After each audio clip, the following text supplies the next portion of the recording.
Howdy folks is what you'll hear from the famous Big Tex at the State Fair of Texas.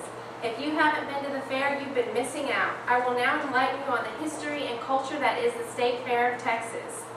I'll explain just what the fair is all about, its history, and some of the fun attractions. Please enjoy my slideshow of the scenes from the fair. First, where is the fair?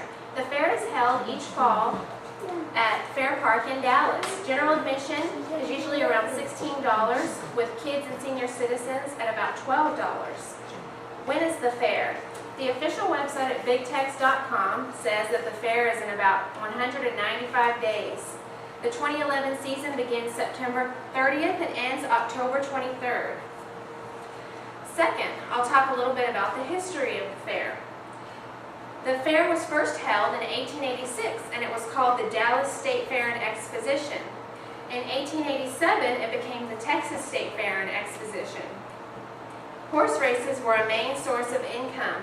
Other attractions were cattle sales, concerts, balloon ascents, displays of farm machinery, and contests for the ladies.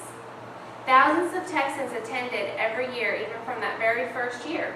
But even with the popularity of the state fair, it had many hardships, including repeated fires, mounting debt, mishaps such as in 1900 the grandstand collapsed during the fireworks show, and in 1902 a main exhibit building caught on fire and burned to the ground.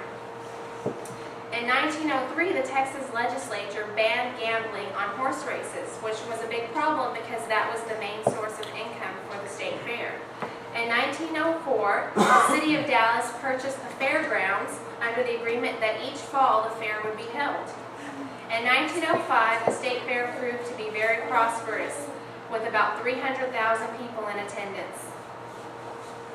Over the years, there have been many famous people who attended the fair, including several presidents, Elvis Presley, and Oprah Winfrey, and many more. The fair has been a Texas tradition ever since that very first year. A wide diversity of cultures are represented at the fair each year, including Russian acrobats, various ethnic and cultural dance groups from across the state, and even Mundo Latino have their annual celebration of Hispanic culture at the fair. Lastly, I'll talk about the fun food and attractions of the state fair. You'll find some of your famous artists in concert on the Chevrolet main stage, and be sure not to miss the Texas Skyway, which is 1,800 feet of aerial track above the fair.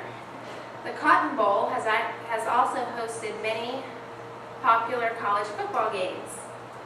And you can't miss Big Tex, who was added to the fair in the 1950s. He's a 52-foot tall cowboy who greets fairgoers every year. Another popular attraction is the auto show, which has its display of classic cars all the way through to futuristic models. The Midway is popular among the young and old, is where all the rides are held, with one of the most famous being the Texas Star Ferris wheel, which you can see from miles away. Like the Houston Rodeo, the fair also has the Pee Wee Stampede, which is where young children on stick horses get to race each other. And of course, the fair wouldn't be the fair without livestock, the showing of livestock from people across the state. The state fair is the fried food capital, known for everything fried. The corn dog was actually invented at the State Fair of Texas. You'll also find funnel cakes, Belgian waffles, turkey legs, Owen sausage biscuits, candy apples, even fried Fritos pie and fried beer, just to name a few. I recently conducted a Facebook poll on why do Texans love the state fair. Some of the reasons were family and tradition, food, concerts, cooking contests, shopping, petting zoo, midway rides, and Big Tex. In conclusion, one thing is for sure, we Texans love our state fair. It's a strong Texas tradition that will undoubtedly be with us for years to come. If you haven't been to the state fair, come join us next fall.